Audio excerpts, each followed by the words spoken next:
Then, suddenly, the forest opened up to reveal Kibula Village. It was quiet, almost too quiet. Small clay huts with grass roofs dotted the valley floor, smoke rising lazily from a few cooking fires. At the center stood a giant statue, carved out of pale stone and wrapped in vines. Its face was calm, motherly, eyes closed, hands open toward the sky as though blessing the land. "That's it," gasped Leah, pressing her face against the window. "That's the statue." The girls poured out behind him, phones ready, excitement bubbling. But the air here felt different. Heavy. As if even the wind moved with caution. A group of 3 old villagers appeared from one of the huts, their faces lined with both age and curiosity. One, an elderly woman with milky eyes, came forward holding a walking stick made of polished ebony. "Welcome, strangers," she said in a low, hoarse voice. "You have come to the land of Namurandan. Do you bring offerings?" The girls looked at one another, unsure. Mr. Kato cleared his throat. "We are only here for learning, grandmother. We came to honor the history of this place."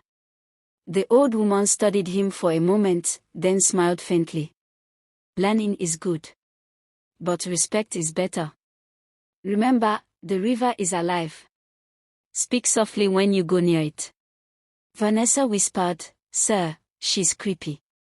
"Quiet," Mr. Kato muttered, though he felt it too, the way the woman's eyes seemed to pierce through them. The group walked closer to the statue. It stood over 10 feet tall, glistening faintly as the sun dipped lower. The girls began taking selfies and videos, laughing and posing. One of them, Sandra, ran her hand along the base and shivered. "Sir, it's warm. Like it's breathing." Mr. Kato chuckled nervously. "That's just the sun's heat." But when he placed his own hand there, he felt it. A faint vibration. Like a heartbeat. He pulled back quickly.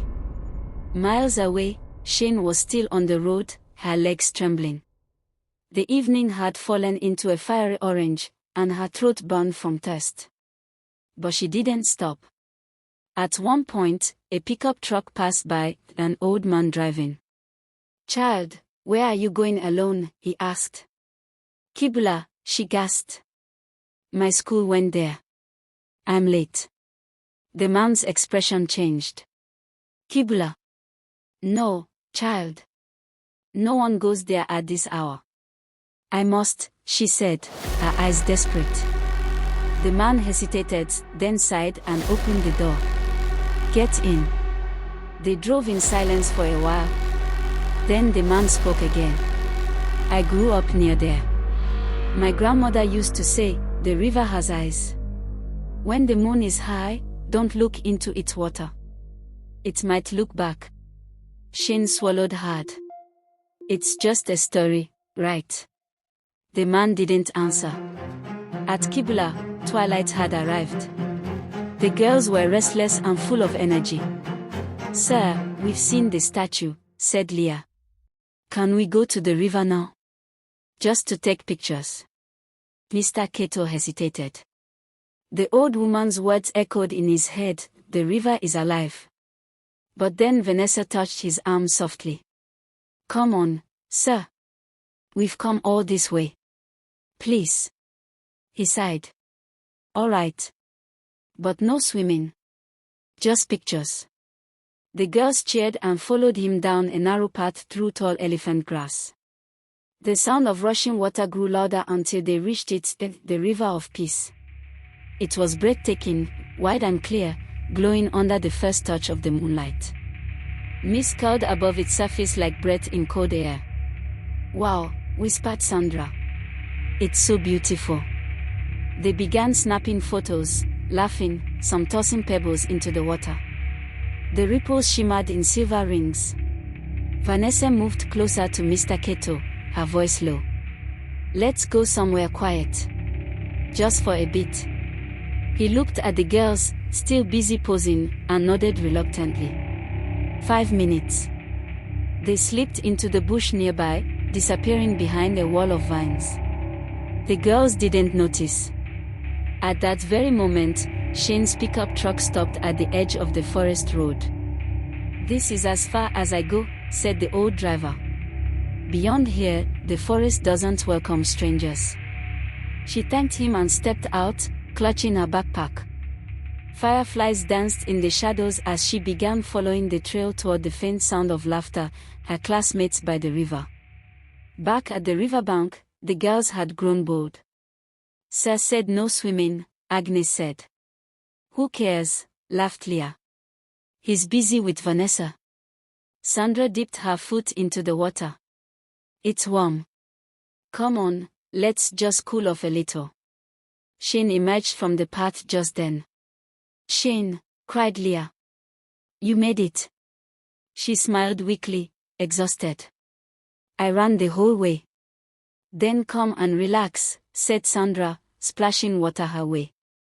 "You deserve it." "No, I'm fine," Shane said, sitting on a rock.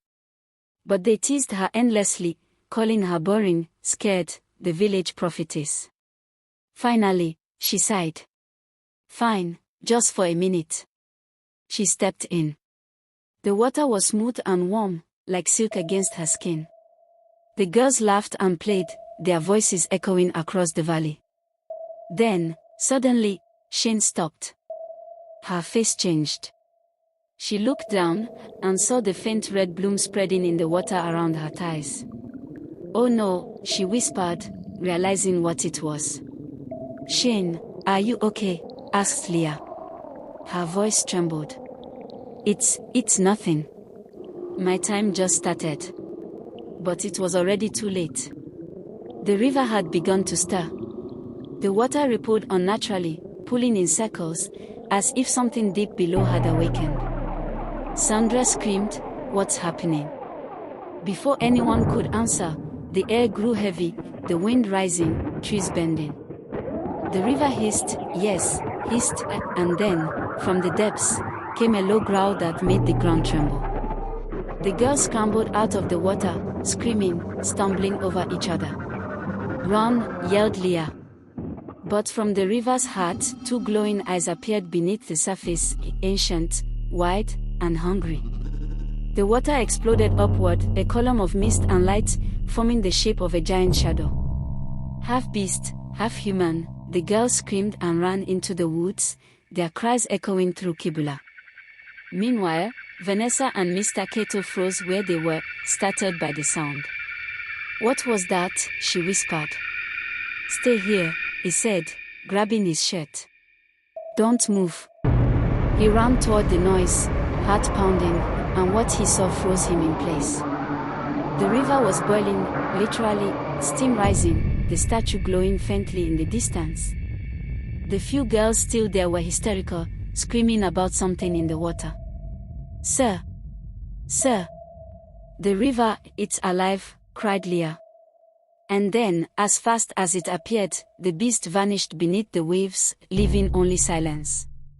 Mr. Kato turned in panic, counting heads.